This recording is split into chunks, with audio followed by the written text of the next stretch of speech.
బిడ్డలకును చేరి వచ్చిన వారికి మరి ముఖ్యంగా మన ప్రభు అత్యధికమైన గనుడికి నా వందనాలు చెల్లించుకుంటున్నాను.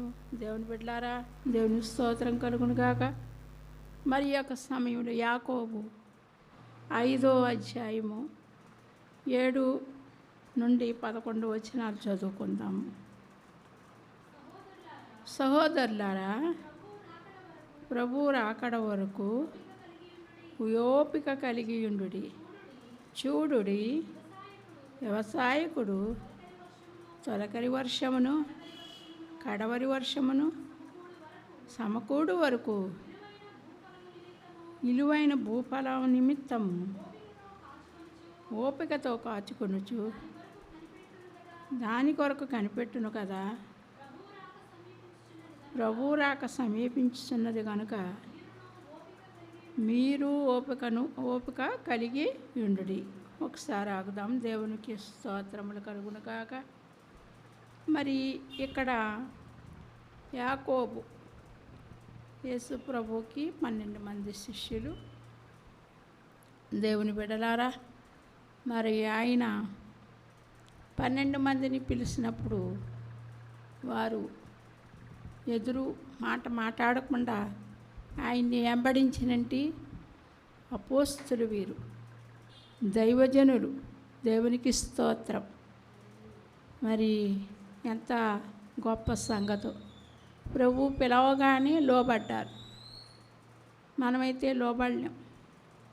మనమైతే ఎన్నో ప్రశ్నలు ఆయన అడుగుందుమేమో. అయితే ఇక్కడ యాకోబు అంటున్నాడు, సహోదరులారా, మరి ప్రభు రాకడకు ఓపిక.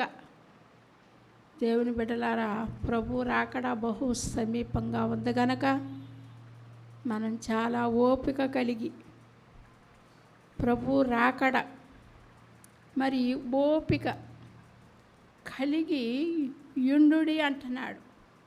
అయితే మనంతటిన మనకి రాదు, కానీ ఆ ఓపిక మరి ప్రభు దగ్గరే మనం పొందవలసిన వారమై ఉన్నాం. ఎందుకంటే ఆయన రాకడలో మరి సాతాను ఎంతో కుయుక్తితో మరి మనల్ని తప్పించటానికి చూస్తూ ఉంటుంది. అందుకని ఈ దైవజనుడు ద్వారాగా మనకి మాటలు రాయబడ్డాయి. ఓపికతో కనిపెట్టుడి, ఓపిక కలిగి ఉండుడి. చూడుడి, వ్యవసాయకుడు తొలకరి వర్షమును కడవరి వర్షమును సమకూడు వరకు విలువైన భూఫలం. ఎలాంటిదండి? విలువైన.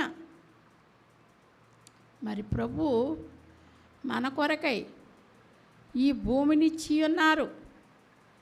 ఈ భూమిని పండించుకుని ఈ భూమిని మరి మీరు సాగు చేసుకుని ఫలాలు, ఆహారము, ధాన్యాలు మీరు తినండి అని ఆయన మనకి ఎంతో మంచి అవకాశాన్ని ఇచ్చారు. అయితే రైతు ఏం చేస్తాడంటే తొలకరి వర్షం గురించి కడవరి వర్షం గురించి ఎలా కనిపెడతాడంటండి? ఓపికతో. అలాగే మనం కూడా రైతుని ఇక్కడ మనకి ప్రభు ఈ యొక్క దైవజనుడు ద్వారాగా ఈ రైతును మనకి ఒక సాదృశ్యంగాను సూచనగాను ఒక ఆనవాలుగా మనకు చూపిస్తూ ఉన్నారు. ఆ రైతు ఆ యొక్క మరి ఆ భూమిని ఎంతో కష్టపడి దున్నుతాడు.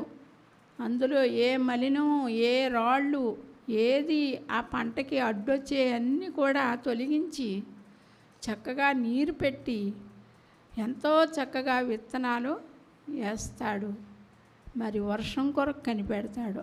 తొలకరి వర్షం కొరకు కడవరి వర్షం కొరకు ఓపికతో కనిపెట్టి విలువైన మనకి శరీరానికి మనకి కావలసినటువంటి ఆహారాన్ని వచ్చే వరకు మనకి ఆ భూఫలము నిమిత్తము ఓపికగా ఎలా ఉంటాడో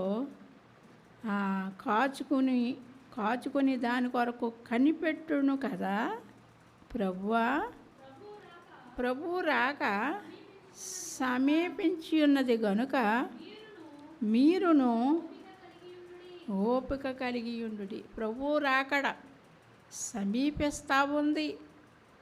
ఆ రైతు ఏ విధంగా ఆ విలువైన పంట కొరకు, మరి ఆ వర్షం కొరకు, కడవరి వర్షం కొరకు, తొలకరి వర్షం కొరకు, ఆ ఫలాల కొరకు ఏ విధంగా ఓపికగా ఉంటాడో మీరు కూడా ప్రభు రాకడ కొరకు ఓపిక కలిగి ఉండండి. ప్రభు రాకడ బహు సమీపంగా ఉంది.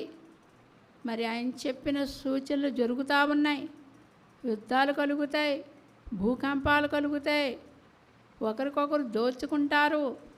మరి కొన్ని సూచనలు మనకి ఆయన రాకడ వచ్చే ముందు ఏ విధంగా ఉంటుందో కొన్ని సూచనలు ప్రభు మనకి దయచేశారు. అయితే ఇక్కడ అంటున్నాడు, సమీపించింది కనుక మీరు ఓపిక కలిగి ఉండుడి, మీ హృదయములను. అదండి, ముందు మన హృదయాన్ని స్థిరపరచుకోవాలి. అనేకమైన అవాంతరాలు మనకు కలుగుతూ ఉంటాయి. అది కుటుంబ పరంగానే అవనివ్వండి, మన వ్యక్తిగత పరంగా అవనివ్వండి, సామాజికంగా అవనివ్వండి, సంఘములో అవనివ్వండి. అనేకమైన అవాంతరాలు కలిగినప్పుడు, మరి మన శరీరంలో కలిగినప్పుడు, మన కుటుంబంలో కలిగినప్పుడు మనం ఎలా ఉండాలంటండి, ఒక స్థిరత్వం మనకు కలగాలి. అందుకని దావీదు అంటాడు, నేను నీ సన్నిధిలో నిర్భయంగా ఉన్నాను అంటున్నాడు. నిబ్బరం కలిగి ఉన్నానని ఆయన చక్కటి సాక్ష్యాన్ని ఇస్తున్నాడు దావీదు. అలాగే మనం కూడా మరి ఏది ఏమైనప్పటికీ కూడా మరి మన హృదయములను స్థిరపరచుకొనుడి అంటున్నాడు. స్థిరపరచుకోవాలి. వ్యక్తిగతంగా మనం, కుటుంబపరంగా ఎటువంటి సమస్య అయినప్పటికీ ఒక కదలని నిశ్చయత మనం కలిగి ఉండినప్పుడు ఏదైనా జయించగలదు. స్థిరత్వం అనేది మనకు కావాలి. నా ప్రభు నుండి ఏది కూడా నన్ను ఎడబాపదు. భక్తుడు అంటున్నాడు కదా, మరి కరువు ఎడబాయదు, ఖడ్గం ఎడబాయదు, శ్రమ ఎడబాయదు, బాధ ఎడబాయదు, మరి మరణము,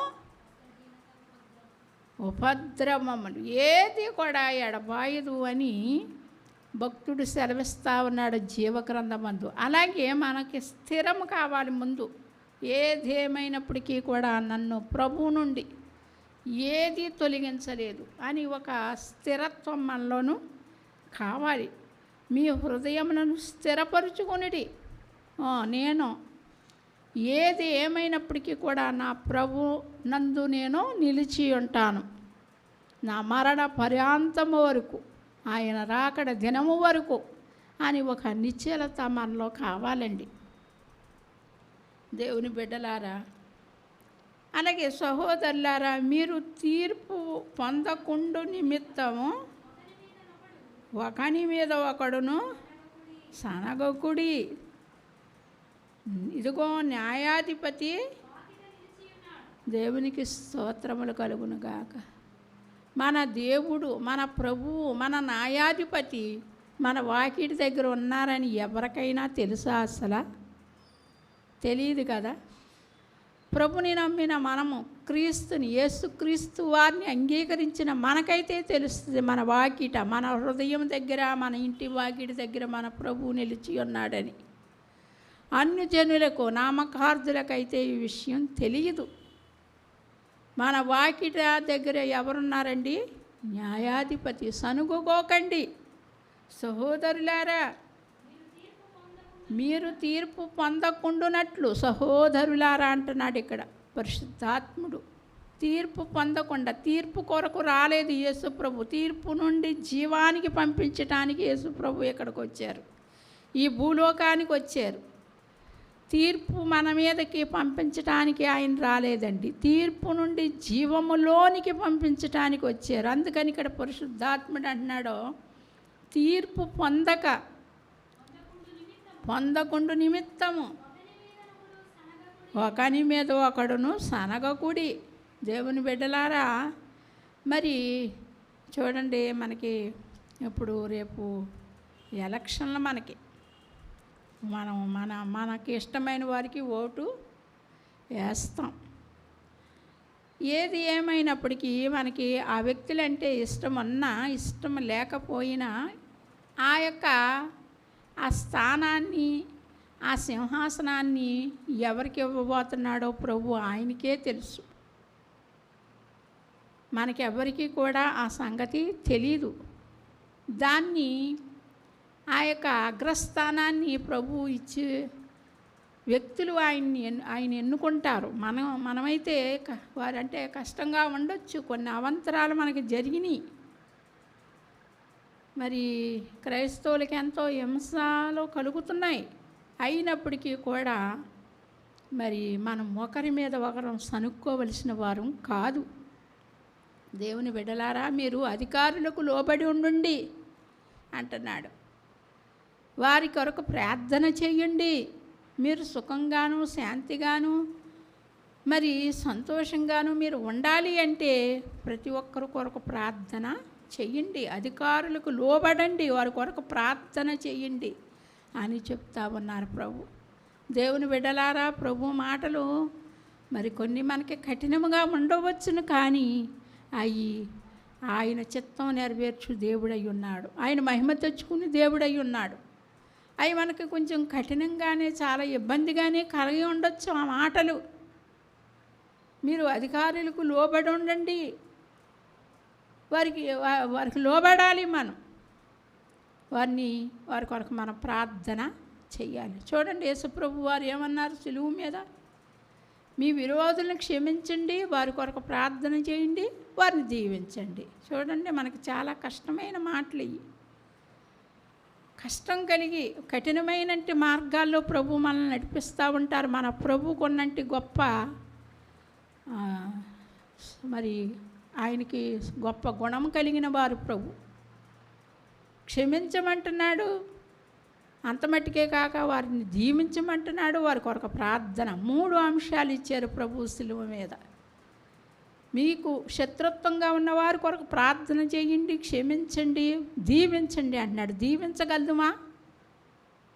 మనల్ని తిట్టేవారిని, మనల్ని హింసించేవారిని దీవించగలదుమా? దేవుని బిడ్డలారా, క్షమించగలదుమా? ప్రార్థన చేయగలదుమా? ఎంత కఠినమైన మార్గాన్ని మనకు ప్రభు ఇచ్చి ఉన్నాడో ఆ కఠినమైనదే ఆయన మనల్ని సరిచేస్తూ ఉంటారు ప్రభు. అందుకని భక్తుడు పాట రాశాడు, నన్ను చెక్కుము అనుదినము అనుక్షణము నన్ను చెక్కుము. మనం ఆయన వాక్యంతోనూ ఆయన రక్తంతో సరిదిద్దుకోవాలి ప్రతి నిమిషము, ప్రతిరోజు కూడా. భక్తుడు పాట పాడినట్లుగా అనుదినము నన్ను చెక్కుము. ఒక సాల్తీని తయారు చేసే వ్యక్తి ఆ చెక్కని ఏ విధంగా దాన్ని ఒక రూపాన్ని దిద్దాలి అంటే దాన్ని చెక్కుతూ ఉంటాడు ఆ వడ్రంగి. అలాగే ఇక్కడ భక్తుడు కూడా అంటున్నాడు, నన్ను సరిచేయటానికి నన్ను చెక్కుము తండ్రి. అలాగే మనం ప్రతి దినము ప్రతి క్షణము కూడా యేసు రక్తం యేసు నామంతో మనం శుద్ధీకరణ అవ్వాలి. మరి నీ శత్రువుల కొరకు ప్రార్థన చెయ్యి, ప్రేమించు, దీవించు అంటున్నాడు. అది మనం ఆయన దగ్గర తప్ప మనంతట మనం పొందుకోలేము. దేవుని బిడ్డలారా, ఆయన మాటలు చాలా కఠినమైన, చాలా ఆశ్చర్యకరమైన మాటలు, చాలా అవి అంతరంగంలో చొచ్చుకుని పోయే మాటలయ్యి. ఇక్కడ అధికారులకు లోబడి ఉండండి అంటున్నాడు, వారి కొరకు ప్రార్థన చెయ్యండి అంటున్నాడు. మరి ఇక్కడ అంటున్నాడు, సహోదరులారా సనుగు కొనుకుడి, తీర్పు పొందక. చూసారండి ఎంత చక్కటి మాటలు ప్రభు మనకి ఇచ్చి ఉన్నారో. మనకి కష్టంగానే ఉంటాయి, కానీ ఈ మాటలు మనల్ని పరలోక రాజ్యానికి తీసుకెళ్తాయి. ఎంతమందో వెళ్ళిపోతూ ఉన్నారు, ఎంతమందో వారి శరీరాలు విడిచిపెట్టి దేవుని దగ్గరికి వెళ్తున్నారు. వారి ప్రవర్తన ఎలాగుందో నాకైతే తెలియదు, కానీ సజీవులంగా ఉన్న మనము మన యొక్క ప్రవర్తన సరి చేసుకోవలసిన వారమై ఉన్నాం. ఇక్కడ అంటున్నాడు, ప్రభువు నా సహోదరులారా, ప్రభు నామమున బోధించిన ప్రవక్తలను శ్రమానుభవమునకును ఓపికను మాదిరిగా పెట్టుకోండి. దేవుని బిడ్డలారా, దైవ ప్రవక్తలను చంపారు, యేసు ప్రభుని చంపారు. దేవుని బిడ్డలారా, వారికంటే మనం ఎక్కువైన వారం కాదు. ప్రవక్తలు వచ్చారు దేవుని ప్రకటన చేయటానికి, వారిని చంపారు. యేసుక్రీస్తు వారు కుమారుడిగా వచ్చినప్పుడు కుమారుని చంపారు. వారిని మనం జ్ఞాపకం చేసుకోవలసిన వారం అయి ఉన్నాం. వారికంటే మనం ఎక్కువైన వారం కాదు. ఓపికను మాదిరిగా, వారి పడినంటి ఓపిక, వారి పడినంటి శ్రమలు, వారి పడినంటి కష్టాలు. ఇర్మియాను చూస్తే ఎన్నో బాధలు, రాజులు ఎదుటైన ఎన్నో బాధలు అనుభవించి ఉన్నాడు ఇర్మియా. అలాగే కొంతమంది ప్రవక్తను మనం చూసినప్పుడు వారు శ్రమలకి చాలా లోనై ఉన్నంటి వారు. దేవుని బిడ్డలారా, ఇక్కడ అంటున్నాడు, ధన్యులు అనుకొనుచున్నాము కదా, సహించిన వారిని ధన్యులు అనుకొనుచున్నాం కదా. మీరు యోబు యొక్క సహనమును గూర్చి వింటిరి. ఆయన ఎంతో జాలియు కనికరము గలవాడని మీరు తెలుసుకుని ఉన్నారు. మరి దైవ సేవకులు హెస్కేలు, షడ్రకు, మెషేకు, అబేద్నెగోలు, దానియేలు, ఇర్మియా, ఈ భక్తులు ఎంతో శ్రమలు అనుభవించి దేవుని యొక్క నామం కొరకు వారు శ్రమ అనుభవించి వెళ్ళి ఉన్నారండి. అలాగే యోబు దేవుని కొరకు నిలబడినప్పుడు అతనికి ఎంతో పోరాటం, అపవాది. దేవుని బిడ్డలారా, మరి మనం ఎన్ని ఎరిగి ఉన్నాము గనుక మరి ఈ భక్తుల వలె కనికరాన్ని మనం కలిగి ఉండాలి. ఇక్కడ అంటున్నాడు యోబు గురించి, ఆయన ఎంతో జాలియు కనికరమును గలవాడని. మనం కూడా ఎలా ఉండాలండి? కనికరము కలిగి, జాలి కలిగి, మన యేసు ప్రభు గారికి ఉండినట్టి లక్షణాలయ్యి, క్షమాపణ. మరి పై మాటలు చూసినట్లయితే చూడండి, మరి మీరు తీర్పు పొందక నిమిత్తము ఒకని మీద ఒకడు, అదండి మనం సాతాను మనకి అనేకమైన తెచ్చుకుని ఓ సనుగుడు, ఇలాగ సనుక్కుని అరణ్యంలో ఎంతోమంది రాలిపోయారు. అది దేవుని చిత్తం కాదు. ఏ సహోదరు మీద మనం సనుక్కోవలసిన వారం కాదు. ఎందుకంటే ఆయన గొప్ప దేవుడు మనకున్నాడు. న్యాయాధిపతి మన వాకిడి దగ్గర నిలిచి ఉన్నాడు. దేవుని బిడ్డలారా, అనేక మంది గొప్ప దైవ సేవకులు వలెను, యోబు వలెను మనం ముందుకు సాగుదాం. దేవుని యొక్క రాజ్యానికి వారసులం అవుదాం. దేవుడు ఈ మాటలు దీవించునుగాక. ఆమేన్.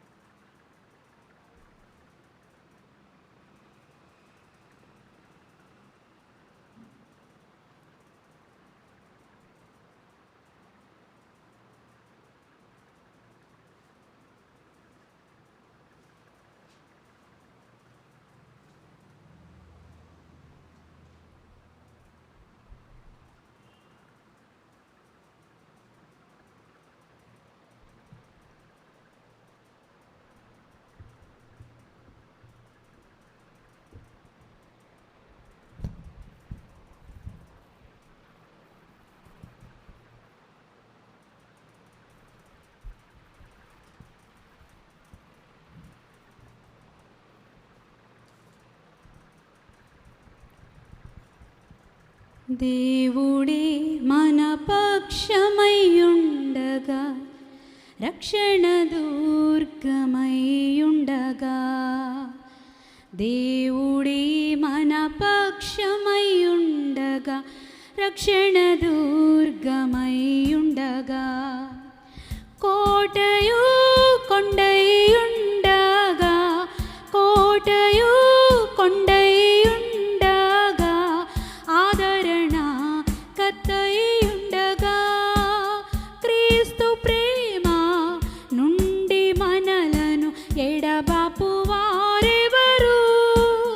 వేరు చేయగల వారి వారిలలో వేరు చేయగల వారి వారిలలో క్రీస్తు నిజమైన ద్రాక్షావల్లి మనము తీగలైయుండగా క్రీస్తు నిజమైన ద్రాక్షావల్లి మనము తీగలైయుండగా క్రీస్తులో ఆత్మీయ ఫలములు క్రీస్తులో ఆత్మీయ ఫలములు దినదినం ఫలించుచుండగా క్రీస్తు ప్రేమ నుండి మనలను ఎడబాపు వారెవరు వీరు చేయగల వారి వారిలలో వేరు చేయగల వారి వారిలలో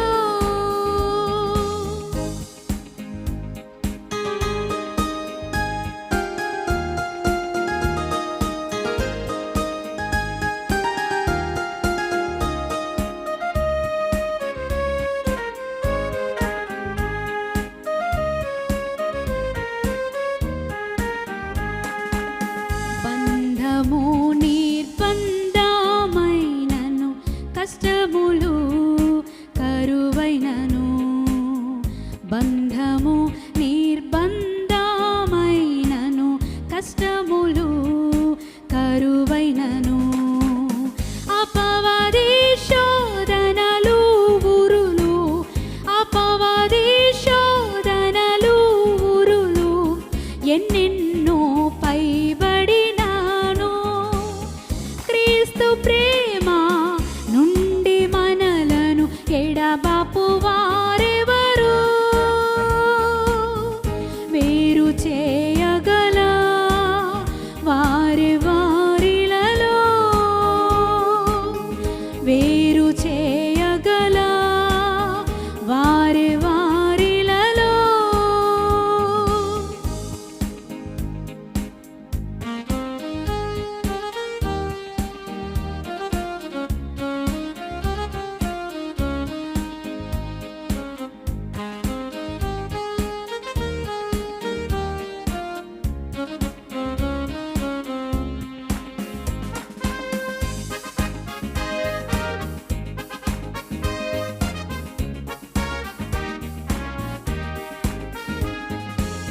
మన వెలుగు మన మరుగు నిత్యము క్రీస్తయుండగా మన వెలుగు మన మరుగు నిత్యము క్రీస్తయుండగా మనము క్రీస్తుతో క్రీస్తు మనతో మనము క్రీస్తుతో క్రీస్తు మనతో అనుదినం నడచుచుండగా క్రీస్తు ప్రేమ నుండి మనలను ఎడబాపు వారెవరు వేరు చేయగల వారి వారిలలో వేరు చేయగల వారి వారిలలో దేవుడే మన పక్షమయుండగా రక్షణ దుర్గమయుండగా దేవుడే మన పక్షమయుండగా రక్షణ దుర్గమయుండగా కోటయు కొండయుండగా కోటయు కొండయుండగా ఆదరణ కర్తయుండగా క్రీస్తు ప్రేమ నుండి మనలను ఎడబాపు వారెవరు వేరు చేయగల వారి వారిలలో వేరు చే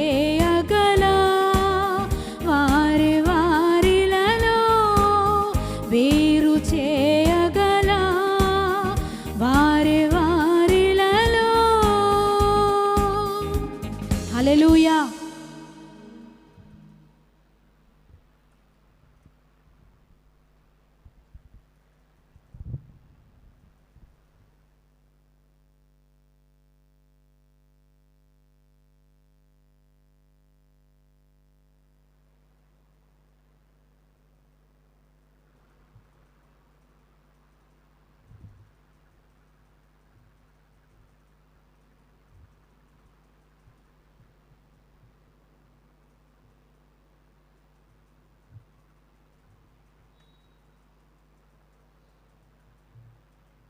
దేవునికి స్తోత్రం కలుగును గాక. హల్లెలూయా, హల్లెలూయా.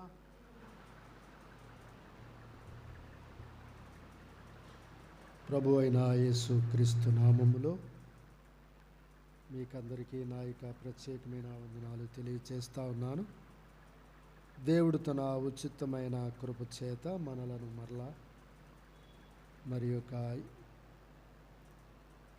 మే నెల 12వ తారీఖులో మనము ప్రభు యొక్క పాద సన్నిధిలో మనం ఉండడానికి ప్రభు మనకిచ్చిన ఈ సమయాన్ని బట్టి ప్రభుకి స్తోత్రాలు కలుగునుగాక. దేవుని స్తోత్రం. అలాగే సమయంలో లైవ్లో వీక్షిస్తున్న బిడ్డలందరికీ, మా మెయిన్ సంఘ బిడ్డలకు, బ్రాంచ్ సంఘ బిడ్డలకు నా యొక్క ప్రత్యేకమైన వందనాలు తెలియచేస్తున్నాను. దేవుడు మిమ్మల్ని దీవించునుగాక. ఇంతవరకు చక్కటి మాటలు మనము దేవుని వాక్యములో నుండి మనము విన్నాం. దేవుని స్తోత్రం కలుగునుగాక. ఈ సమయంలో మరి యొక్క పర్యాయము దేవుని యొక్క మాటలను మనము జ్ఞాపకం చేసుకుందాం.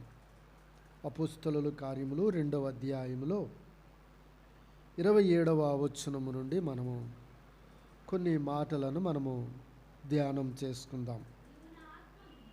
నీవు నా ఆత్మను పాతాళములో విడిచిపెట్టవు, నీ పరిశుద్ధుని కుళ్ళు పట్టనియ్యవు, నాకు జీవ మార్గములు తెలిపితివి, నీ దర్శనం అనుగ్రహించి నన్ను ఉల్లాసముతో నింపెదవు. సహోదరులారా, మూలపురుషుడగు దావీదును గూర్చి మీతో నేను ధారాళముగా మాట్లాడవచ్చును. అతడు చనిపోయి సమాధి చేయబడెను. అతని సమాధి నేటి వరకు మన మధ్య ఉన్నది. అతడు ప్రవక్త అయి ఉండెను గనుక అతని గర్భఫలములో నుండి అతని సింహాసనము మీద ఒకరిని కూర్చుండబెట్టుదును అని దేవుడు తనతో ప్రమాణపూర్వకముగా ఒట్టు పెట్టుకొనిన సంగతి అతడు ఎరిగి, క్రీస్తు పాతాళములో విడువబడలేదనియు, ఆయన శరీరము కుళ్ళిపోలేదనియు దావీదు ముందుగా తెలుసుకొని ఆయన పునరుత్థానమును గూర్చి చెప్పెను. దేవునికి స్తోత్రం కలుగును గాక. హల్లెలూయా. చదువుదాము. ఈ యేసును దేవుడు లేపెను, దీనికి మేమందరము సాక్షులము. దేవునికి స్తోత్రం కలుగును గాక. హల్లెలూయా.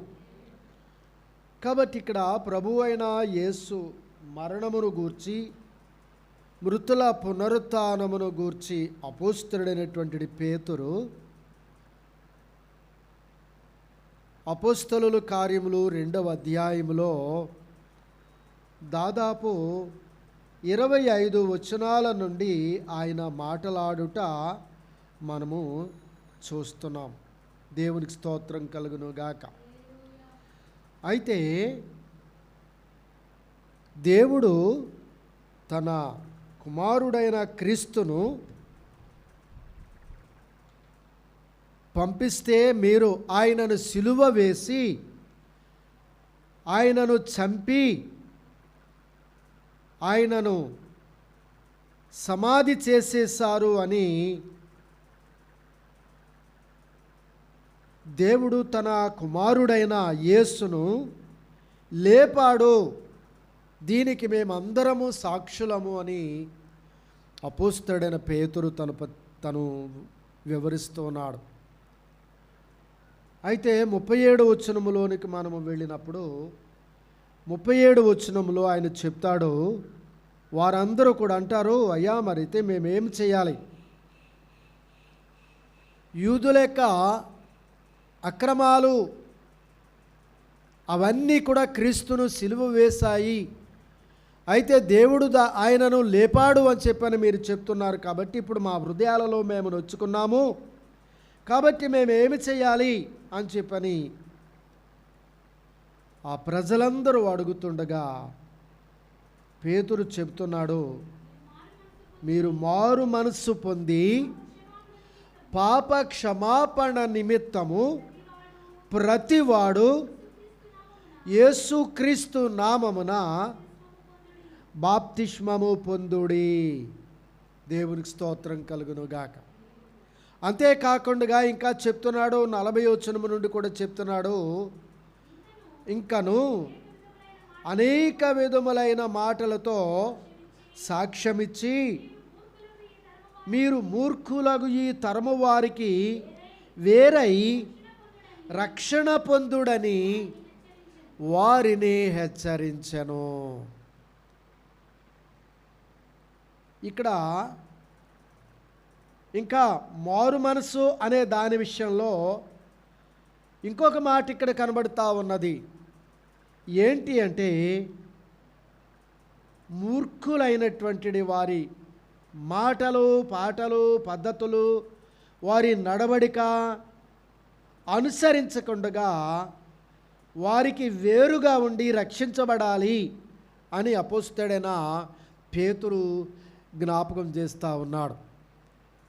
దేవునికి స్తోత్రం కలుగునుగాక. రోమాపత్రిక 12వ అధ్యాయము 2వ వచనములో చదువుకుంటున్నాము మారు మనస్సు అనే దానిని గూర్చి. అయితే ఇక్కడ ఇంకొక విషయాన్ని ఏమేమి తెలియపరుస్తున్నాడు అంటే, ఇంకను అనేక విధములైన మాటలతో సాక్ష్యమిచ్చి మూర్ఖులైన ఈ తరము వారికి వేరై మీరు రక్షణ పొందండి అని అపోస్తలుడైనటువంటి పేతురు తెలియపరుస్తూ ఉన్నాడు. దేవునికి స్తోత్రం కలుగునుగాక. ఇంకా మనము 39 వచనాన్ని చూస్తే, ఈ వాగ్దానము మీకును మీ పిల్లలకును దూరస్తులందరికీ అనగా ప్రభువైన మన దేవుడు తన యొద్దకు పిలిచిన వారికి అందరికీ చెందునని వారితో చెప్పాడు. దేవునికి స్తోత్రం కలుగునుగాక. హల్లెలూయా.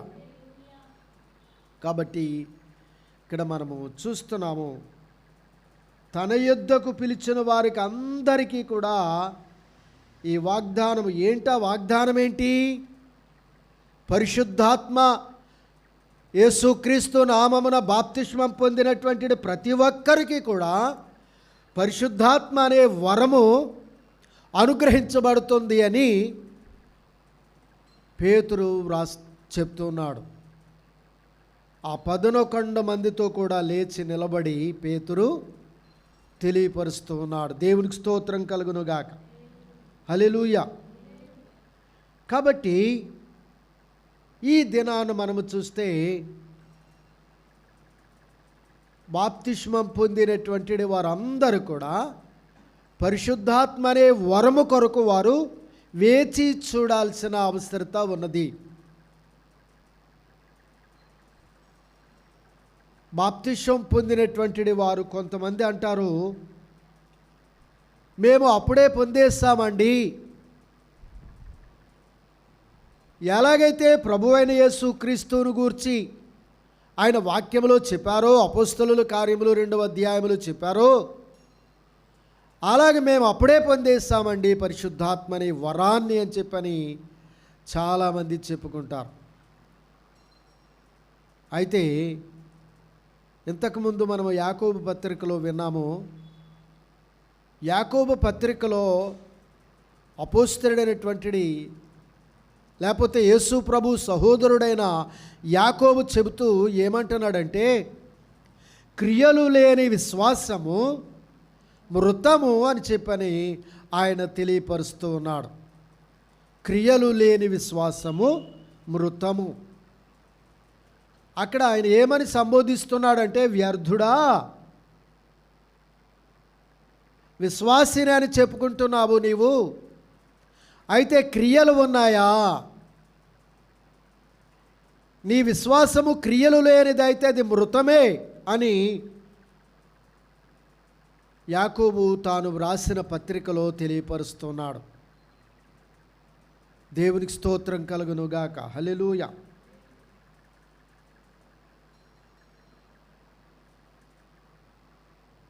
ఇక్కడ వరము, పరిశుద్ధాత్మనే వరమును పొందేశాము అని చెప్పుకుంటున్నటువంటి వారందరిలో పరిశుద్ధాత్మ సంబంధమైన క్రియలు కనిపిస్తున్నాయా, లేకపోతే వారు కలిగి ఉన్నారా అని మనం ఆలోచిస్తే, వారు చేసే పనులను బట్టి, నడవడికను బట్టి,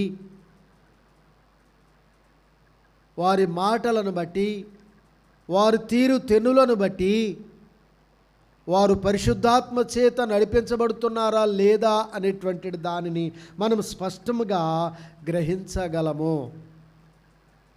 దేవునికి స్తోత్రం కలుగునుగాక. హల్లెలూయా. కాబట్టి ప్రభునందు ప్రియమైనటువంటి వారలారా, దేవుని యొక్క ఆత్మ మనలను 9 విధాలుగా కూడా నడిపించగలదు. గత వారంలో చెప్పుకున్నాం, గత 2-3 వారాలుగా చెప్పుకున్నాం. ఆత్మఫలము ప్రేమ, సంతోషము, సమాధానము, దీర్ఘశాంతము, దయాళుత్వము, విశ్వాసము, మంచితనము, సాత్వికము, ఆశానిగ్రహము అనే 9 విభాగములుగా పరిశుద్ధాత్ముడు మనలో కలిగించనయ్యున్నాడు. ఏదో ఒకటి కలిగి ఉంటే పరిశుద్ధాత్మను కలిగి ఉన్నాను అని చెప్పుకోవడానికి వీలు లేదు. 9 విభాగములు కూడా మనలో కార్యసాధకం అవి కనిపించాలి.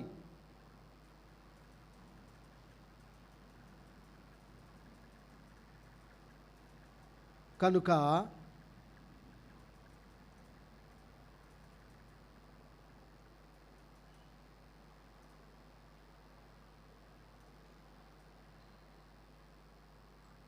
అపోస్తలుల కార్యములు 2వ అధ్యాయము 41వ వచనాన్ని మరొకసారి చదువుదాం.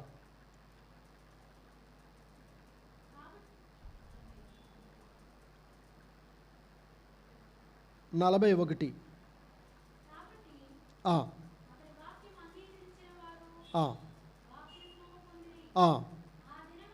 ఆ దినమందు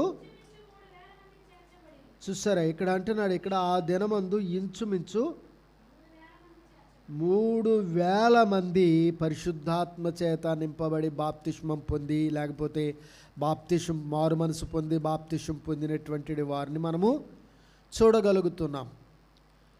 పాత నిబంధన కాలంలో మోషే ధర్మశాస్త్రమును తీసుకొచ్చినప్పుడు 3,000 మంది హతము చెయ్యబడ్డారు. ఎందుకు హతము చెయ్యబడ్డారు అంటే, వారు దేవుని ఆజ్ఞలకు లేక మోషే ఏమైపోయాడు, మమ్మల్ని నడిపించడానికి దేవుడు తోడుకొచ్చినటువంటి మోషే ఎక్కడికి వెళ్ళిపోయాడు, దేవుడు ఏమైపోయాడు మాకు తెలీదు, మా ముందు ఆ దేవుడు మమ్మల్ని నడిపించడానికి గాను నీవు ఒక దేవుణ్ణి మాకు తయారు చేయమని చెప్పని అహరోను దగ్గరికి వెళితే, అహరోను వారి యొక్క మాటలకు భయపడ్డాడో ఏమయ్యాడో తెలీదు, కానీ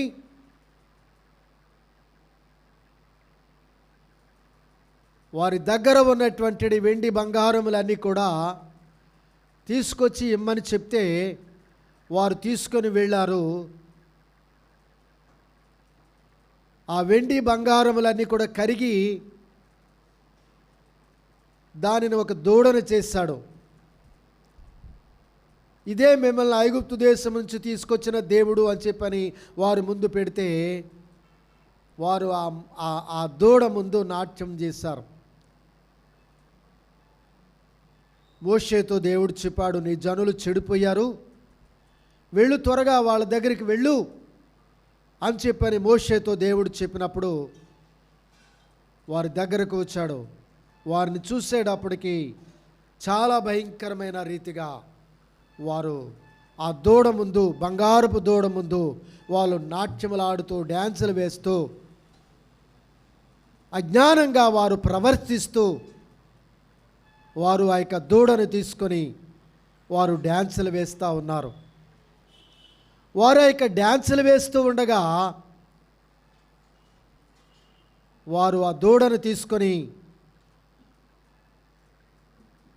దేవునికి స్తోత్రము గానము చేయుటయే మంచిది, మనమందరము స్తుతి గానము చేయుటయే మంచిది. యెరూషలేమును యెహోవాయే కట్టుచున్నవాడని, యెరూషలేమును యెహోవాయే కట్టుచున్నవాడని, ఇశ్రాయేలీయులను పోగు చేయు వాడని, ఇశ్రాయేలీయులను పోగు చేయు వాడని. దేవునికి స్తోత్రము గానము చేయుటయే మంచిది, మనమందరము స్తుతి గానము చేయుటయే మంచిది. హల్లెలూయా, హల్లెలూయా.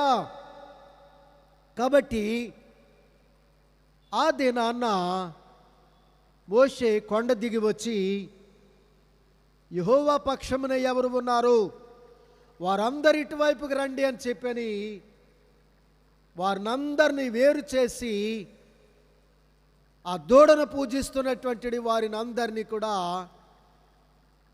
నరికించేశాడు మోషే. దేవుని స్తోత్రం కలుగును గాక.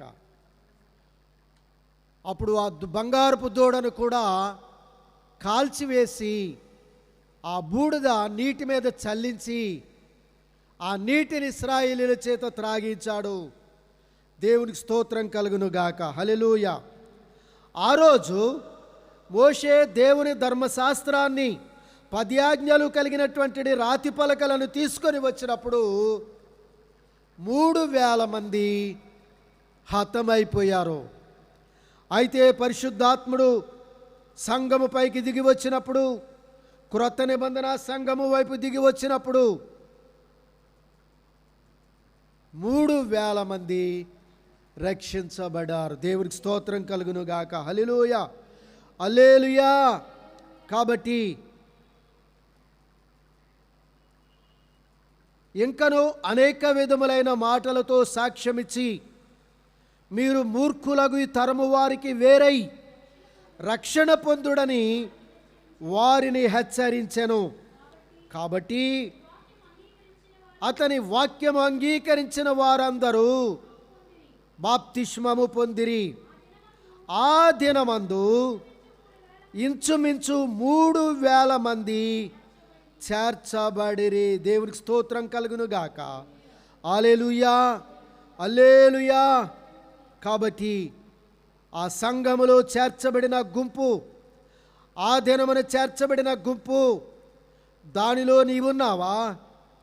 వీరు అపోస్తలుల బోధయందును, సహవాసమందును, రొట్టె విరుచుటయందును, ప్రార్థన చేయుటయందును ఎలా ఉన్నారంటండి?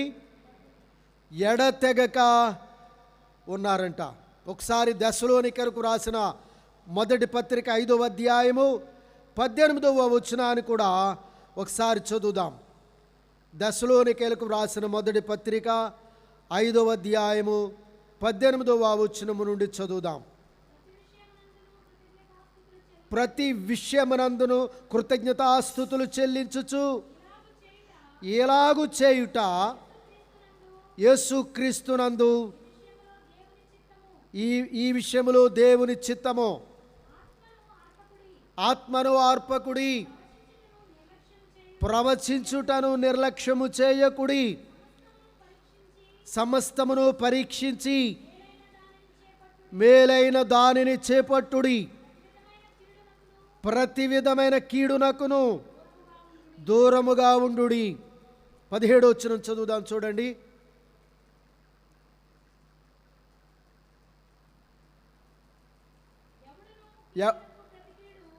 ఎవడును కీడునకు ప్రతి కీడు ఎవనికైనాను చెయ్యకుండా చూసుకొనుడి. మీరు ఒకని ఎడల ఒకడును మనుషులందరి ఎడలను ఎల్లప్పుడూ మేలైన దానిని అనుసరించి నడుచుకొనుడి. ఎల్లప్పుడూ సంతోషముగా ఉండుడి, ఎడతెగక ప్రార్థన చేయుడి.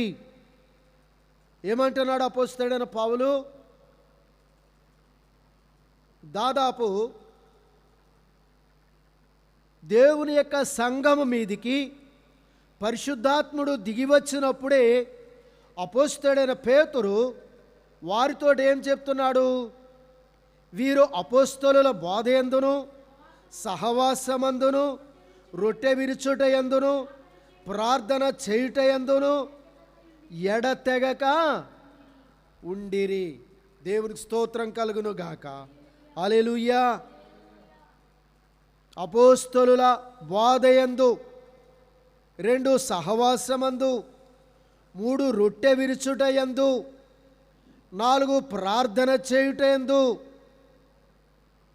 ఎడతెగక వారు జీవించారంట. దేవునికి స్తోత్రం కలుగును గాక.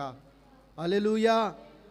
కాబట్టి అపోస్తలుడైన పౌలు దెస్సలోనికేలో ఉన్నటువంటి సంఘమునకు ఆ విధముగా తెలియపరుస్తూ ఆ మాటలను జ్ఞాపకం చేస్తూ ఉన్నాడు. దేవునికి స్తోత్రం కలుగును గాక. హల్లెలూయా. కాబట్టి ప్రభువైన యేసు సంఘము మీదికి పరిశుద్ధాత్ముడు దిగి వచ్చిన తొల్లిటి దినముననే ఆయన పరిశుద్ధాత్మ చేత నింపబడి వారిని నడిపిస్తూ వారందరూ కూడా దేవుని కృపలో వర్ధిల్లాలని, దేవుని కృపలో వారు తొణికిపోకుండా, అలసిపోకుండా, వారు బెదిరిపోకుండా, వారు స్థిరులుగా ఉండాలని వారికి హెచ్చరిక చేస్తూ ఉన్నాడు. దేవునికి స్తోత్రం కలుగును గాక. హల్లెలూయా. కాబట్టి ప్రభునందు ప్రియమైనటువంటి వారలారా, ఇక్కడ అంటున్నాడు 43వ వచనములో చూస్తే, అప్పుడు ప్రతి వానికిని భయము కలిగెను, మరియు అనేక మహత్కార్యములను సూచక క్రియలను అపోస్తలుల ద్వారా జరిగెను.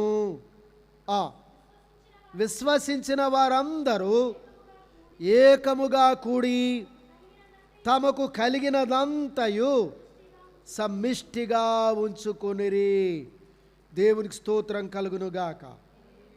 ఇంకా చదువుదాం. ఇదియుగాక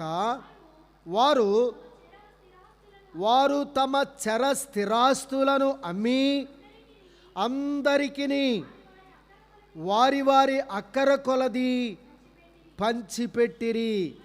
చూసారు ఇక్కడ చెప్తే, ఇక్కడ ఒకసారి ఆగుదాం. ఇక్కడ చర స్థిరాస్తులు. చరాస్తులు అంటే ఏమన్నా వ్యాపార సంస్థలు, వ్యవసాయ భూములు ఇలాంటివి.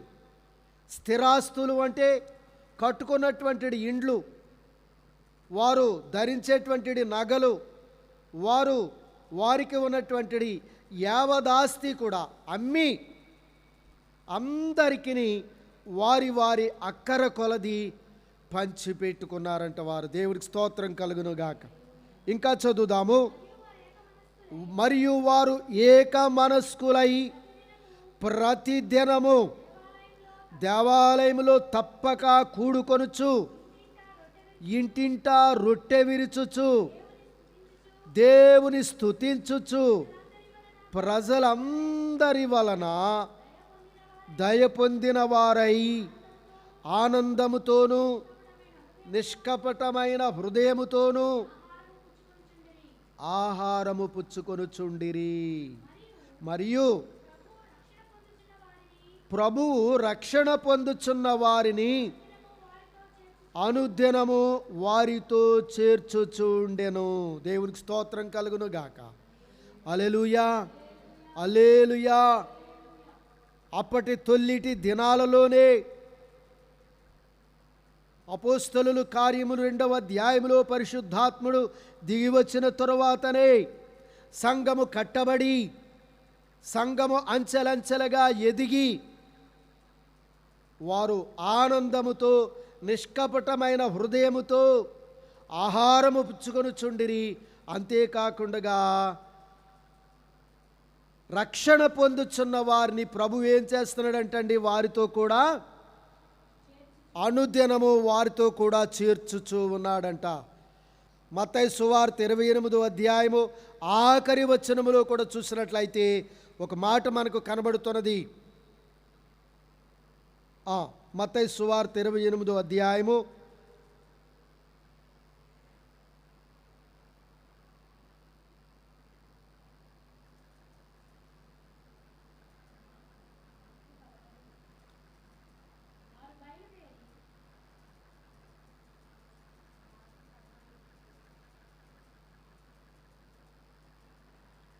నేను మీకు ఏ ఏ సంగతులను ఆజ్ఞాపించితునో వాటినన్నిటినీ గైకొనవలెనని వారికి బోధించుడి. ఇదిగో నేను యుగ సమాప్తి వరకు సదాకాలము మీతో కూడా ఉన్నానని వారితో చెప్పెను. ఇప్పుడు మనము చూస్తున్నాము, ప్రభువైన యేసు వారితో కూడా ఉండి వారిని ఆయన ఏం చేస్తున్నాడు, ఆయన నడిపిస్తున్నాడు. దేవునికి స్తోత్రం కలుగును గాక. హల్లెలూయా, హల్లెలూయా.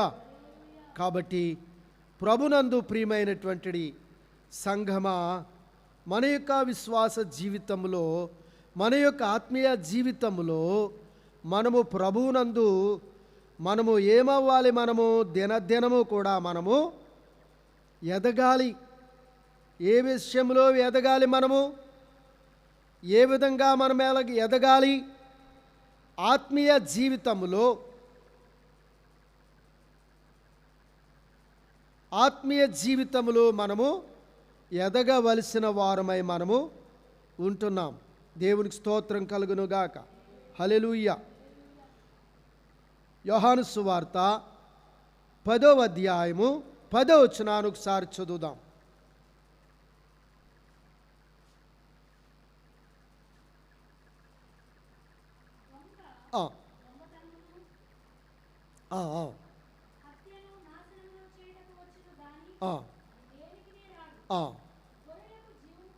గొర్రెలకు జీవము కలుగుటకును అది సమృద్ధిగా కలుగుటకును నేను వచ్చి తినని.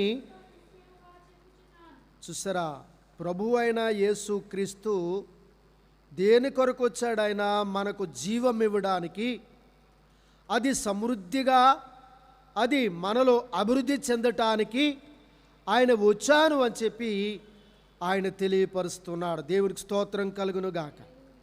హల్లెలూయా. అయితే ఆ యోహాను సువార్త 10వ అధ్యాయము మొదటి వచనము నుండి మొదటి 2 వచనాలను మనము చూసినట్లయితే, ఆ మొదటి వచనములో చూసినట్లయితే అక్కడ ఏం చెప్తున్నాడు అపోస్తలుడైన యోహాను? గొర్రెల దొడ్డిలో ద్వారమున ప్రవేశింపక వేరొక మార్గమున ఎక్కువాడు దొంగయు. ఎవడు వీడు? వీడు దుష్టుడైన అపవాది. కాబట్టి ప్రభువైన యేసు 10వ వచనములో చెప్తున్నారు, అది మనకు ఆయన మనకు జీవము కలగటానికి, మనకు జీవము ఇవ్వడానికి, మనకు సమృద్ధి అయిన జీవము ఇవ్వటానికి ఆయన వచ్చానని ఆయన చెప్తూ ఉన్నాడు. దేవునికి స్తోత్రం కలుగును గాక. హల్లెలూయా. ఆయన మాటలు మనకు ఎలాగుంటాయంటే, ఎలా ఉంటాయండి? నా దేవుడే ఆశ్రయ దుర్గము,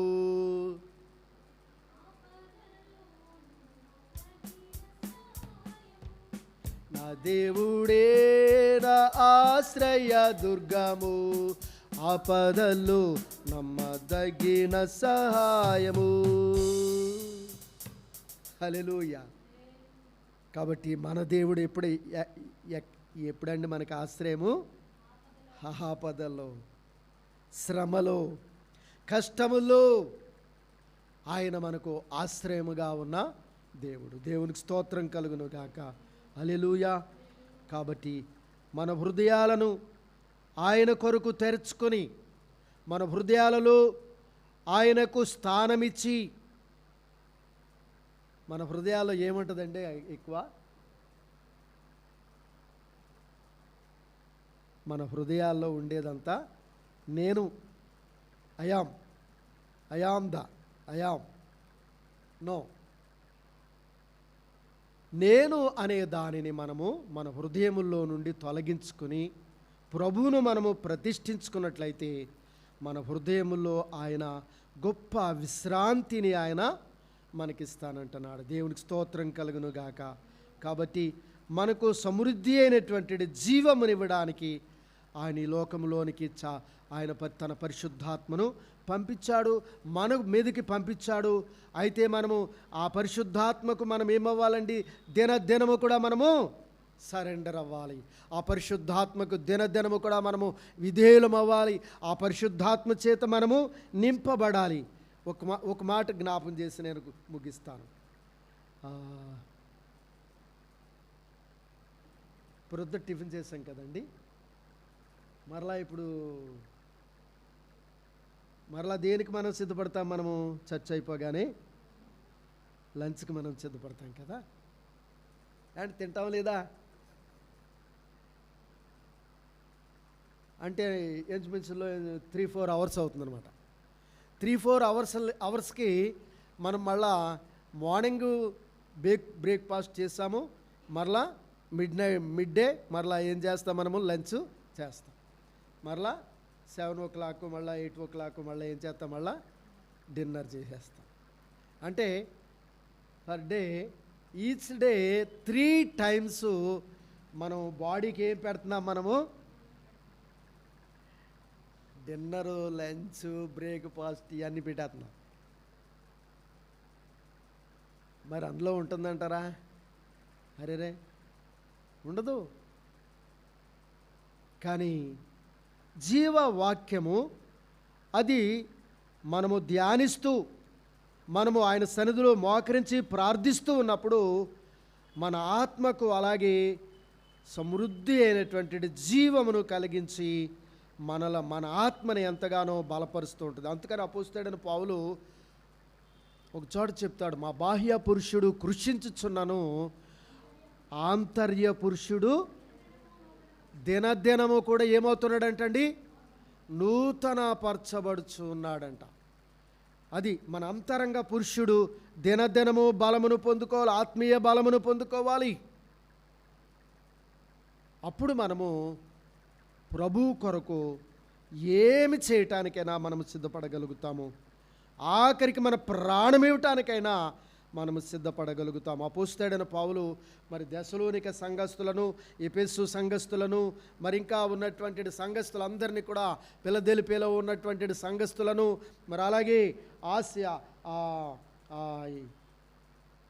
ఆయా సంఘస్థులను అపోస్తలుడైన పౌలు అంటున్నాడు, మీరు నా కొరకు ప్రాణం ఇవ్వటానికే కాదు, మీ కన్నులు ఓడబెరికి ఇవ్వడానికి కూడా మీరు నా కొరకు సిద్ధంగా ఉన్నారు అని చెప్పని అపోస్తలుడైన పౌలు వారందరినీ కూడా ప్రశంసిస్తూ ఉన్నాడు. అయితే ఇప్పుడు అపోస్తలుడైన పౌలు మనల్ని ప్రశంసిస్తాడని కాదు, కానీ పరిశుద్ధాత్ముడు మనలను నడిపించినటువంటి విధముగా మనం సాగిపోతే మనల్ని ఎవరు మనుషులు నడిపించాలండి? కాదు, పరిశుద్ధాత్ముడు మనలను నడిపిస్తూ ఉంటాడు. అపోస్తలుల కార్యములు యోహాను సువార్త 16వ అధ్యాయము 13వ వచనం కాడి నుంచి మనం చూస్తే అక్కడ ఏమంటున్నాడు? ఆయన నా వాటిలోనివి తీసుకొని మీకు తెలియచేయను గనుక నన్ను మహిమపరచుచున్నాడు. ఆయన అనగా సత్యస్వరూపి అయిన ఆత్మ వచ్చినప్పుడు మిమ్మును సర్వసత్యములోనికి నడిపించును. పరిశుద్ధాత్ముడు మనలను నడిపించాలి. ఆ విధంగా మనలను మనము సిద్ధపాటు చేసుకుందాము. దేవుడి వాక్యమును దీవించునుగాక. ఆమేన్. ఈ సమయంలో ఒక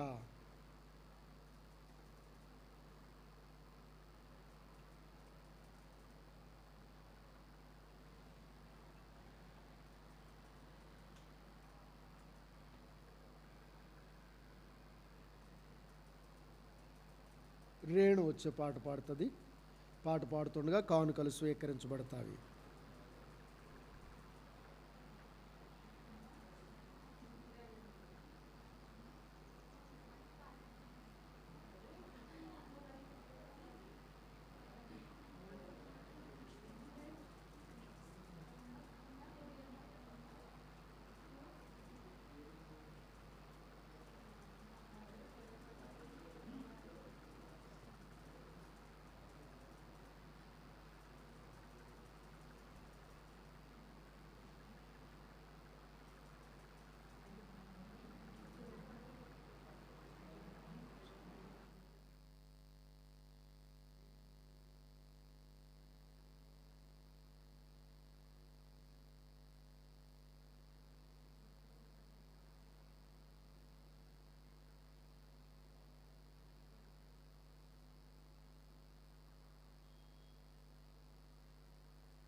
నీ దయలో నీ కృపలో కాచితివి గతకాలం.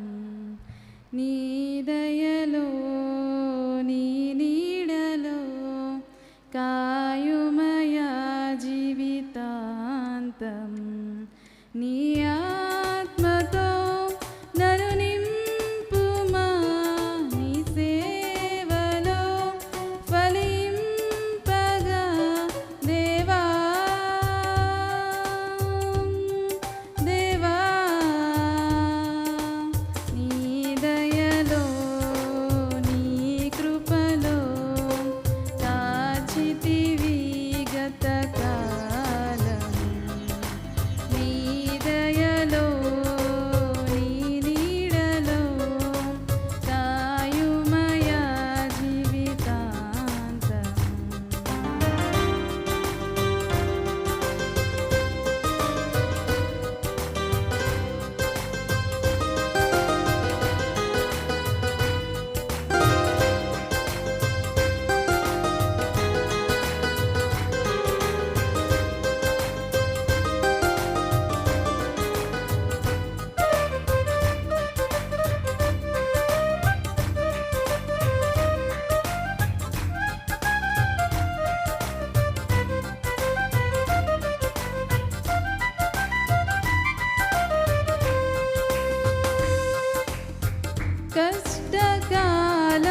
దేవునికి స్తోత్రాలండి. పాస్టర్ గారికి వందనాలు, సంఘమంతటికి నా వందనాలు. దేవుడు మహాకృపను బట్టి ఈరోజు నన్ను ఈ రీతిగా నిలబెట్టినందుకు ఆయనకి ఏమిచ్చి రుణం తీర్చలేనండి. మా జీవితాల్లో ఎన్నో ఇరుకులు, ఇబ్బందులు, శ్రమలు వచ్చినప్పటికీ ఆయన అనుదినం మమ్మల్ని ఎంతగానో కాచి కాపాడి అనేక రీతిలుగా ఎన్నో ఇరుకుల నుండి తప్పిస్తూ మమ్మల్ని ఎంతగానో ఆయన కృపలో నిలబెడుతున్నందుకు ఆయనకి ఏమిచ్చి నేను రుణం తీర్చలేనండి. నా గృహంలో ఎన్నో ఉపకారం దేవుడు చేశారు. బిడ్డల పట్ల రేణు విషయంలో ఎంతగానో సంఘమంతా ప్రార్థన చేస్తున్నప్పుడు పాస్టర్ గారు కుటుంబం అంతా ఎంతగానో ప్రార్థన చేశారండి. వివాహ విషయంలో మేము ఎంతగానో నలిగినప్పుడు దేవుడి చిత్తమే చేయాలని ఎంతగానో ఆశించినప్పుడు మాకు ఎన్నో శోధనలు వచ్చినాయండి. చాలామంది విగ్రహాన్ని పెళ్లి చెయ్యి అనేసి ఎంతగానో మమ్మల్ని ఎంతగానో తొందర పెడతా ఉండేవారండి. కాదు, ఏమైనా దేవుడు ఈ బిడ్డని ఒకసారి 12 సంవత్సరాలప్పుడు ఆ బిడ్డ అప్పుడే మేము ఇల్లు కట్టుకున్నామండి. ఇల్లు కట్టుకుంటప్పుడు 3వ రోజున డాబా మించి పడిపోయిందండి. పడిపోతే ఇంక అసలు మాకైతే బిడ్డ దక్కదనుకున్నాము. అలాంటి సమయంలో దేవుడు ఎంతగానో ఒక్క చిన్న దెబ్బ కూడా తగలకుండా బిడ్డను ఎంతగానో కాచిగా పడి తిరిగి మళ్ళీ నాకు ఇచ్చాడు దేవుడండి. లేదనుకున్న బిడ్డను ఇచ్చాడండి. చిన్న దెబ్బ కూడా ఇక్కడ కొంచెం కూడా తగలేదండి. డాక్టర్ గారి దగ్గర తీసుకెళ్తే నాకు అనుమానం సరిపోక డాక్టర్ గారి దగ్గర తీసుకెళ్ళి ఇలా చూడండి అంటే అక్కడ మామూలుగా పడిపోయిందని చెప్పామండి. ఆ టెస్ట్లు అవన్నీ చేసిన తర్వాత చెప్తే ఎలా జరిగిందమ్మా అంటే డాబా మించి పడిపోయిందండి అంటే అయ్యి బాబాయ్ డాబా మించి పడిపోతే ఇంత దెబ్బ కూడా తగలేదు అని ఆ డాక్టర్ గారు ఎంతగానో ఆశ్చర్యపోయారండి. అలాంటి బిడ్డ దేవుడు నాకు మళ్ళీ ఇచ్చాడు. నేను ఎలా అయినా సరే క్రిస్టియన్ దేవుడు పెళ్ళే చేయాలి అని మా బంధువులందరూ కూడా విగ్రహారాధికులండి. ఎంతగానో మమ్మల్ని తొందర పెట్టినప్పటికీ ఎన్నో నిందలు, నువ్వు ఎలా చేస్తావో చూస్తాను అని ఎన్నో రీతులుగా మమ్మల్ని ఎంతగానో తొందర పెట్టేవారండి. అయినప్పటికీ నేను ఆయన పాదాలు పట్టుకుని దేవుడు ఎలాగైనా గొప్ప కార్యం చేస్తాడు నా బిడ్డ జీవితంలో అని ఎంతగానో విశ్వాసంతో అలా ఎదురు చూసినప్పుడు ఒక మంచి బిడ్డతో ఒక మంచి గృహంలోకి ఆ బిడ్డ వెళ్ళడానికి దేవుడు ఎంతగానో కృప చూపించాడండి. ఈరోజు ఆ బిడ్డలిద్దరిని నేను ఇక్కడ సన్నిధిలో తీసుకొచ్చానండి. ఆ బిడ్డలిద్దరి కొరకు కూడా మీరు అందరూ ప్రార్థన చేయండి. వాళ్ళు వెళ్ళి అక్కడ వేరే అబ్బాయి జాబ్ దగ్గరికి వెళ్ళినప్పుడు వాళ్ళిద్దరే ఉంటారు. వాళ్ళిద్దరు కాపుదల కొరకు సంఘమంతా నిత్యము ప్రార్థన చేస్తారని ఈ చిన్న సాక్ష్యం ఎదురు పెడుతున్నాను. చిన్న సాక్ష్యం దేవుడు దీవించుగాక.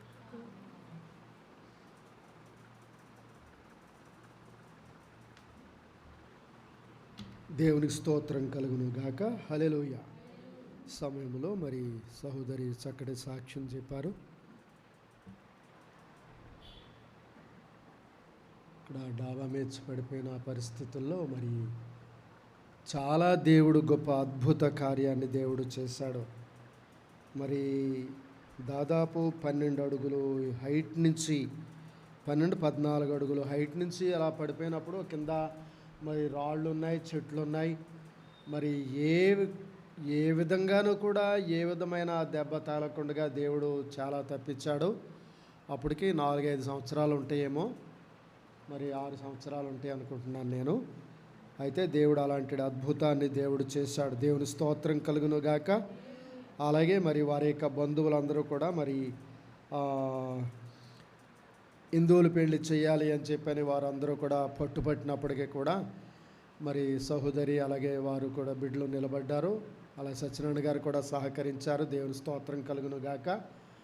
మరి ఆ బిడ్డల కుటుంబంలో ఇంకా ముందుకు ప్రభు కొరకు వారు సాగాలని నేను వారిని ఆశీర్వదిస్తూ, అలాగే నూతన దంపతులను కూడా దేవుడు దీవించాలని, అలాగే మరి బాబీ పట్ల కూడా మరి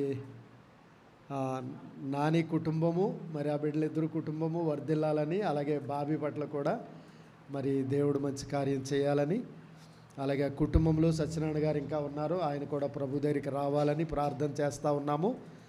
మరి వారి కుటుంబీకులందరూ కూడా ప్రభువులో ఇంకా ముందుకు సాగాలని నేను జ్ఞాపకం చేసుకుంటూ ఉన్నాము. మేము ప్రార్థిస్తున్నాం. అందరి సమయంలో ప్రార్థన చేసుకుందాం. అందరూ తలలోంచండి. స్తోత్రార్హుడా, పరిశుద్ధుడా, నీ కొందనాలు కృతజ్ఞతాస్తుతులు చెల్లిస్తున్నాము. సమయంలో నీ పాద సన్నిధానములో మేము చేరి ఉన్నాం. ప్రభువా, నీ కొందనాలు. అద్భుతకరుడా, నీ కొందనాలు కృతజ్ఞతాస్తుతులు చెల్లిస్తున్నాము. ఎత్తుబడిన మాటలు ముద్రించండి, ఫలింప చేయండి. నాయనదో ప్రభువా, నీ మాటలు ప్రతి హృదయములో ఫలించినట్లుగా తొలకరి కడవరి వర్షం కురిపించండి. అలాగనే మా తండ్రి ఇదిగో మీ నామములో మీ కృపతో దీవెనతో ఆశీర్వాదంతో దీవించండి ప్రభువా. ఇక్కడ జరుగుతున్న పరిచర్యను మీరు దీవించి ఆశీర్వదించండి, అభివృద్ధిపరచండి, మహిమను పొందండి. ఘనత ప్రభావములను మీకు ఆరోపించుకుంటున్నాము. అలా ఇదిగో నీ నామములో ప్రభువా తలలోంచిన బిడ్డలందరినీ మీరు దీవించి ఆశీర్వదించండి. మరియు ప్రభువా ఇదిగో నూతన దంపతులను కూడా మీరు దీవించండి. అలాగే ఇదిగో నరేష్, అలాగే రేణుక, ఆ బిడ్డలను మీ కృపలో వర్ధల చేసి నాయన ఇదిగో ప్రభువా నీ కృపతో దీవెనలతో ఆ బిడ్డలను నింపి నడిపించవలసిందిగా మీ సన్నిధిలో ప్రార్థన చేస్తున్నాము. నాయన అటు వారింట్లో నాయన ఇటు ప్రభా ఇటు పుట్టింట్లో కూడా ప్రభా బిడ్డలు నాయన నీ కృపయందు వర్ధులుట్లుగా మీరు సహాయం చేయండి. అలాగే నాయన ఇదిగో సత్యనారాయణ గారిని బట్టి, అలాగే దుర్గ గారిని బట్టి, బాబిని బట్టి మీ సన్నిధిలో ప్రార్థిస్తూ మీ చేతులకు అప్పగించుకుంటున్నాము. మీ కృపా కనికరాలు ఉంచండి, దీవించి ఆశీర్వదించండి, మహిమను పొందండి. అలాగే సమయంలో ఇదిగో తలలుంచిన మమ్మల్ని అందరినీ మీ చేతులకు అప్పగించుకుంటున్నాము. అలాగే లైవ్లో వీక్షిస్తున్న బిడ్డలను బట్టి మీ సన్నిధిలో ప్రార్థిస్తున్నాము. అలాగే ఇదిగో ప్రభువా నీ కృపా కనికరాలు ఉంచండి. అలాగే నాయన రేపటి దినాన జరగవలసిన భారతదేశంలో సార్వత్రిక ఎన్నికల కొరకై ప్రార్థిస్తున్నాము. ఎక్కడ ఏ విధమైనటువంటి అవాంఛనీయమైన సంఘటనలు జరగకుండా, ఏ విధమైన పరిస్థితులు ఎదురుకాకున్నట్లుగా మీరు సహాయం చేయండి, ఆశీర్వాదకరంగా జరిగించండి, మహిమను పొందండి. అలాగే ఈ సమయం ముందు తలలోంచిన మమ్మల్ని అందరినీ మీ చేతులకు అప్పగించుకుంటూ, అలాగే బ్రాంచెస్ సంఘాన్ని కూడా మీ చేతులకు అప్పగించుకుంటూ నీ కృపా హస్తాలుగా అప్పగించుకుంటున్నాము. అలాగే నాయన ప్రపంచ దేశాలలో ఉన్నటువంటి సార్వత్రిక క్రైస్తవ సంఘాన్ని మీ చేతులకు అప్పగించుకుంటున్నాము. నీ కృపా కనికరాలు ఉంచండి, దీవించి మహిమను పొందండి. ఘనత ప్రభావములను మీకు ఆరోపించుకుంటూ మీ చేతులకు అప్పగించుకుంటున్నాము. అలాగే సమయంలో ఇదిగో బిడ్డలు వారి గుప్పెళ్ళు విప్పి మీ సన్నిధిలో సిద్ధపరిచిన కానుకలను బట్టి, పిడికలను బట్టి మీ సన్నిధిలో ప్రార్థిస్తూ మీ చేతులకు అప్పగిస్తున్నాము. మీ సేవార్థమై వాడుచుండగా మహిమను పొందండి. అలాగే ఇదిగో మెండైన నీ దీవెనలతో వారిని నింపండి. వెదజల్లి అభివృద్ధి పొందేవారు కలరు, తగిన దానికన్నా తక్కువ ఇచ్చి లేమికి వచ్చి వారు కలరు అంటున్నావు. నీ అంత అభివృద్ధి పొందుటకు మీ కృపలో బిడ్డలను దీవించి ఆశీర్వదించండి. నాయన మీ కృపా కనికరాలు బిడ్డల పట్ల ఉంచండి, మహిమను పొందండి. ఘనత ప్రభావములను మీకు ఆరోపించుకుంటూ తలలుంచిన మమ్మల్ని అందరినీ మీ చేతులకు అప్పగించుకుంటూ యేసు పరిశుద్ధ నామమును అడుగుచున్నాము తండ్రి, ఆమేన్. యేసు రక్తమే జయం, ప్రభు యేసు రక్తమునకు జయం, ప్రభు యేసు నామమునకు సంపూర్ణ విజయం, అపవాది క్రియలకు అనంత నాశనం కలుగును గాక, ఆమేన్. పరమ తండ్రి అయిన దేవుని ప్రేమ, మన రక్షకుడు ప్రభు అయిన యేసుక్రీస్తు వారి కృప, పరిశుద్ధాత్మ దేవుని అన్యోన్య సహవాసము, ఆదరణ, తోడు, కాపుదల, భద్రత ఇప్పుడు ఎప్పుడెల్లప్పుడు క్రీస్తును ప్రేమించు వారికి, ఇక్కడ కూడిన మనకును సర్వలోకములో ఉన్న క్రైస్తవ సంఘమంతటికి, పరిశుద్ధులకును ప్రభు రాక పర్యంతము సదా తోడైండును గాక, ఆమేన్, ఆమేన్, ఆమేన్. అందరికీ వందనాలండి. God bless you all. దేవుడు మిమ్మల్ని దీవించును గాక, ఆమేన్.